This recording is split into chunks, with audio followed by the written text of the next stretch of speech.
മുനമ്പത്തേത് വഖഫ് ഭൂമിയല്ലെന്ന് ഹൈക്കോടതി division bench നിരീക്ഷണം. അല്ലാഹുവിനു വേണ്ടി സ്ഥിരമായി സമർപ്പിച്ച ഭൂമിയല്ല മുനമ്പത്തേത്. 1950 ഭൂമി കൈമാറ്റ രേഖകൾക്ക് അത്തരം ഉദ്ദേശമില്ല എന്നും ഫറൂഖ് കോളേജ് മാനേജ്മെന്റിന് സമ്മാനമായാണ് ഭൂമി നൽകിയതെന്നും ഡിവിഷൻ ബെഞ്ച് നിരീക്ഷിച്ചു. ഭൂമി വഖഫായി പ്രഖ്യാപിച്ച വഖഫ് ബോർഡിന്റെ 2019 നീക്കം ഭൂമി തട്ടിയെടുക്കാനാണെന്നും കോടതി വിമർശിച്ചു. വഖഫ് ബോർഡ് ചെയർമാൻ മാധ്യമങ്ങളോട് സംസാരിക്കുന്നുണ്ട്. അദ്ദേഹത്തിന്റെ പ്രതികരണത്തിലേക്ക്. വഖഫ് ആക്ടിൽ പറയുന്ന രീതിയിൽ നമ്മൾ മുന്നോട്ട് അതാണ് നമ്മളിപ്പോൾ ജഡ്ജ്മെന്റ് പരിശോധിച്ചുകൊണ്ട് അതിന്റെ ഈ വഖഫ് ആക്ട് പ്രകാരം വഖഫ് ബോർഡ് ചെയ്യേണ്ട ചില ചുമതലകളുണ്ട്.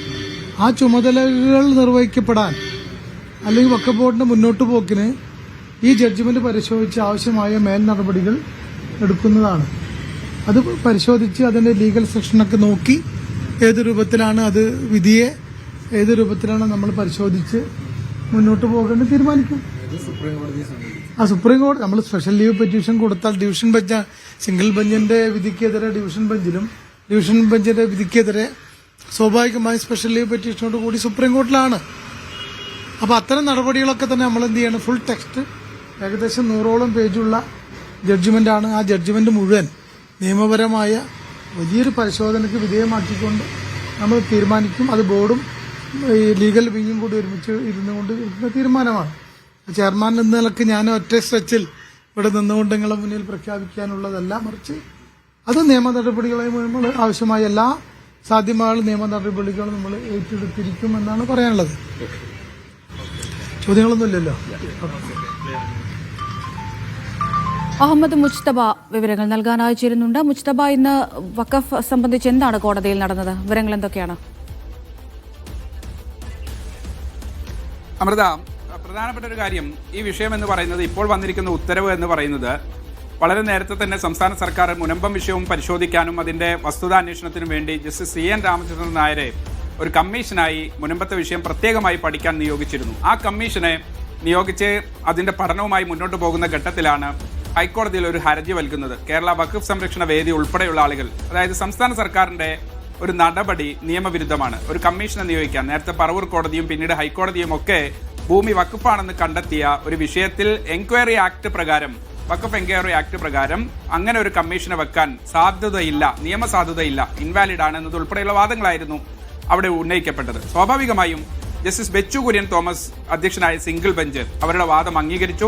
സംസ്ഥാന സർക്കാരിന്റെ ഈ കമ്മീഷനെ വെച്ചുകൊണ്ടുള്ള CN രാമചന്ദ്രൻ നായർ കമ്മീഷനെ അസാധുവാക്കി, സ്റ്റേ ചെയ്തു. ആ നടപടികൾ അവിടെ നിലനിൽക്കുന്നുണ്ട്. അതിനെതിരെയാണ് പ്രത്യേകിച്ച് ഈ കമ്മീഷന്റെ റിപ്പോർട്ട് സംസ്ഥാന സർക്കാരിന്റെ കയ്യിലെത്തി സമർപ്പിച്ച ആ ഒരു ഘട്ടത്തിലാണ് പിന്നീട് തുടർ നടപടികൾ എടുക്കാൻ ഒന്നും കഴിയാത്തൊരു സാഹചര്യത്തിൽ സർക്കാർ പ്രതിസന്ധിയാവും. സർക്കാർ ഒരു കമ്മീഷനെ വെക്കുന്നു, ആ കമ്മീഷൻ പഠിച്ച് റിപ്പോർട്ട് സമർപ്പിക്കുന്നു. പക്ഷേ ഹൈക്കോടതിയുടെ സ്റ്റേ ഉണ്ട്. ആ ഘട്ടത്തിൽ സർക്കാർ അപ്പീലിന് പോവുകയും ഹൈക്കോടതി ഡിവിഷൻ ബെഞ്ചിൽ ഈ വിഷയം പരിഗണിക്കുകയും ചെയ്തു. ആ വിഷയത്തിൽ വളരെ സമഗ്രമായ വാദം കഴിഞ്ഞ ദിവസങ്ങളിലൊക്കെ കഴിഞ്ഞതാണ്. ഇന്നിപ്പോൾ അതിന്റെ ഉത്തരവാണ് വന്നിരിക്കുന്നത്. ആ ഉത്തരവിലാണ് സംസ്ഥാന സർക്കാരിന് ഏറെ ആശ്വാസകരമായ, നിലവിൽ justice CN Ramachandran Nair commission തുടരാം, അല്ലെങ്കിൽ ആ അന്വേഷണ കമ്മീഷന്റെ കണ്ടെത്തലുകൾ സംബന്ധിച്ച് സംസ്ഥാന സർക്കാരിന് മുന്നോട്ട് പോകാം എന്നൊരു ഉത്തരവ് വന്നിരിക്കുന്നത്. മാത്രമല്ല, ആ ഉത്തരവിൽ ചില രൂക്ഷമായ വിമർശനം കൂടി വഖഫ് ബോർഡിന് ഉൾപ്പെടെ ഹൈക്കോടതി ഡിവിഷൻ ബെഞ്ചിന്റെ ഭാഗത്തു നിന്ന് ഉണ്ടാകുന്നുണ്ട്. പ്രത്യേകിച്ച് രണ്ട് കാര്യങ്ങളാണ്. ഒന്ന്, ഈ ഭൂമി വഖഫ് ഭൂമിയല്ല, അത് വഖഫ് എൻഡോമെന്റ് എന്ന് അതിന്റെ ടൈറ്റിൽ ഉണ്ടെങ്കിൽ പോലും വഖഫ് നിയമം അനുസരിച്ച് കാലക്രമേണ 1954 ഒക്കെ പിന്നീട് ഇങ്ങോട്ട് പലതവണ വഖഫ് നിയമം ഭേദഗതി ചെയ്യപ്പെട്ടിട്ടുണ്ട്. ആ ഭേദഗതി ചെയ്യപ്പെട്ട ഘട്ടങ്ങളിലെല്ലാം അതിനനുസരിച്ച് സമാനമായ നിയമങ്ങളും ഉണ്ടായിട്ടുണ്ട്. ഈ വിഷയം 2019 നിസാർ കമ്മീഷന്റെ റിപ്പോർട്ടിനനുസരിച്ച് അത് വഖഫ് ഭൂമിയായി രജിസ്റ്റർ ചെയ്യുമ്പോൾ അത്തരം നിയമങ്ങൾ കൂടി പാലിക്കണം. അതായത് ഞാൻ പറഞ്ഞു വരുന്നത് ഇത്രയേ ഉള്ളൂ. അതായത് വഖഫ് എൻഡോമെന്റ് ടൈറ്റിൽ എഴുതിയിട്ടുണ്ടെങ്കിൽ പോലും അതിന്റെ ഉപാധികൾ അനുസരിച്ച് അള്ളാഹുവിലേക്ക് അല്ലെങ്കിൽ ദൈവത്തിലേക്ക് പൂർണ്ണമായും സമർപ്പിക്കണം. അങ്ങനെയാണെങ്കിലാണ് അത് വഖഫ് ഭൂമിയാവുക എന്ന് ആ വഖഫിന്റെ നിയമത്തിൽ തന്നെയുണ്ട്. അതല്ലാതെ ഈ ഫറൂഖ് കോളേജിന് ഒരു ഭൂമി കൈമാറുന്നു, അതിന്റെ കോളേജ് ഇല്ലാതാവുകയാണെങ്കിൽ ആ കാലശേഷം പിന്നീട് ഈ സേട്ടിന്റെ കുടുംബത്തിന് അല്ലെങ്കിൽ അവരുടെ അനന്തരാവകാശികൾക്ക് ഈ ഭൂമി ഉപയോഗിക്കാം എന്നുള്ളൊരു കണ്ടീഷൻ അത് വഖഫിന്റെ സാധുതയെ തന്നെ ചോദ്യം ചെയ്യുന്നതാണ്.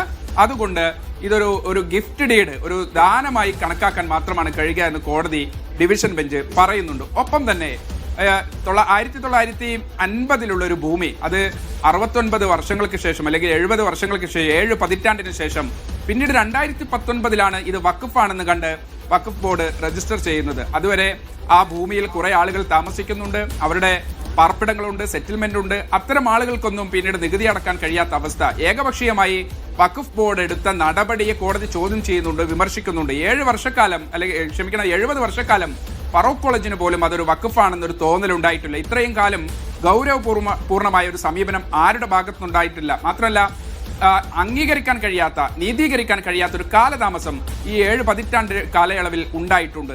ഒരാൾ പോലും അത് വഖഫായി രജിസ്റ്റർ ചെയ്തിട്ടില്ല. അതുകൊണ്ട് അതൊരു വഖഫ് ഡീഡല്ല, അത് പൂർണ്ണമായും ഒരു ഗിഫ്റ്റ് ഡീഡാണ്, ഒരു സമ്മാനമായി നൽകിയതാണ്, അല്ലെങ്കിൽ ഒരു ദാനമായി നൽകിയതാണ്.